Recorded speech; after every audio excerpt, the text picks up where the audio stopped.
রাতে খাবার সময় দীপু তার আব্বাকে বলল, আব্বা আজ রাতে আমাকে একটু বের হতে হবে। কত রাতে? 12:30টার দিকে। আব্বা অবাক হয়ে তাকালেন। এত রাতে কি করবি? দীপু একটু অপ্রস্তুত হয়ে বলল, একটা কাজ ছিল। চুরি করতে যাবি কোথাও? যাও।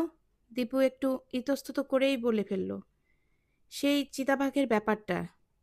এখন আমরা আরও কয়েকজনকে দলে নেব, তাই সবাইকে বলেছি রাত 1টায় আসতে। যারা আসতে পারবে বোঝা যাবে তারা সত্যি সত্যি আমাদের সাথে আসতে চায়।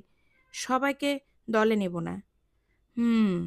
আব্বা একটু হেসে বললেন, খামোখা ছেলেগুলোকে তাদের আব্বা দিয়ে পিটুনি খাওয়াবি কেন?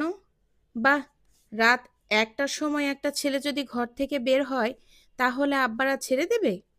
এমনি তো হয়তো ওরা তাদের সিক্রেট বলে দিতে দিত না, কিন্তু কাল সকালে পিটুনি খেয়ে ঠিকই বলে দেবে।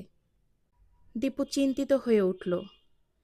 সে দিকটা ভেবে দেখেনি। সত্যি সত্যি এটা হতে পারে, তাহলে সর্বনাশ হয়ে যাবে। দুর্বল গলায় বলল, আব্বা, কি কি করা যায় তাহলে? আমি কি জানি, তোদের ঝামেলা তোরা মিটাবি। বলো না কি করি। হুম হুম। আব্বা খাওয়ায় মন দিলেন।